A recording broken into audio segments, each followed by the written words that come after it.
60대 이후 보험 가입보다 점검이 먼저입니다. 60대가 되면 건강에 대한 걱정은 커지고 동시에 소득은 줄어드는 시기입니다.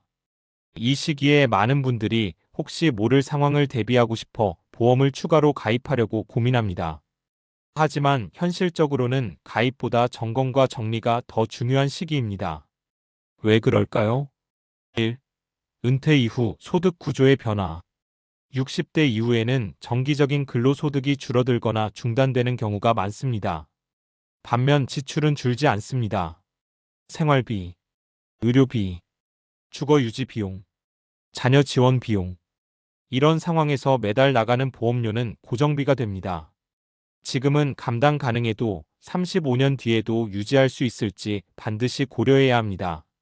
보험은 가입보다 유지가 더 중요합니다.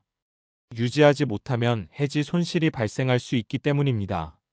2. 고령일수록 보험료는 높아집니다. 나이가 많을수록 보험료는 상승하는 구조입니다. 특히 갱신형 보험은 연령 증가에 따라 보험료가 인상될 수 있습니다. 은퇴 이후에는 소득은 줄고 보험료는 오르는 구조가 될 수 있습니다. 이 점을 충분히 이해한 뒤 가입 여부를 판단해야 합니다. 3. 늦은 가입은 가성비를 따져봐야 합니다. 60대 이후 새로 가입하는 보험은 납입 기간이 길지 않은 대신 보험료가 높습니다. 납입 총액 대비 실제 활용 가능성을 객관적으로 계산해 볼 필요가 있습니다.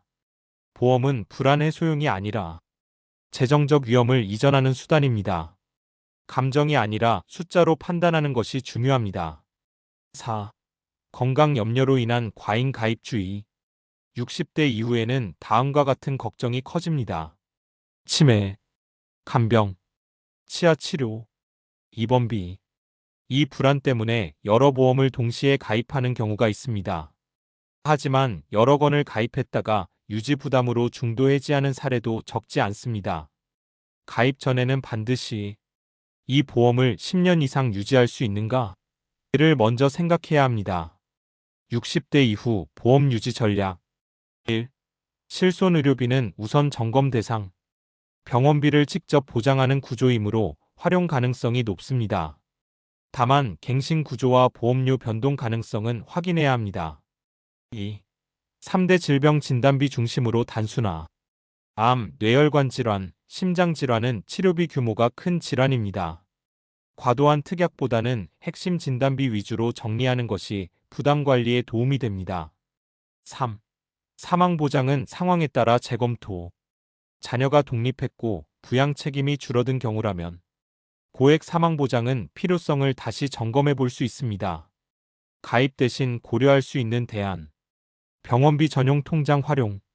보험료를 추가로 납입하는 대신 별도의 의료비 예비자금 계좌를 운영하는 방법도 있습니다. 해지 손실 없음. 필요시 바로 사용 가능. 유연한 자금 운용 가능. 현금 자산 확보의 중요성.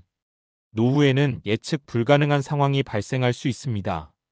보험은 특정 위험에 대한 대비 수단이지만 모든 위험을 해결해 주지는 않습니다.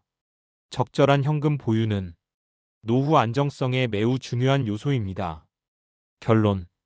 60대 이후 보험 전략의 핵심은 새로운 가입을 서두르지 말 것, 현재 가입 내용을 먼저 점검할 것, 실손과 주요 질병 중심으로 단순화할 것, 유지 가능성을 최우선으로 고려할 것, 현금 자산을 함께 준비할 것. 보험은 많다고 안전한 것이 아닙니다. 지금의 재정 상황과 앞으로의 소득 구조에 맞는 설계가 더 중요합니다. 은퇴 이후의 보험은 추가가 아니라 정리와 균형의 시기입니다. 필요하다면 전문가 상담을 통해 현재 보장 구조를 점검하고 불필요한 부분은 줄이며 핵심 보장은 유지하는 방향으로 정리해 보시기 바랍니다.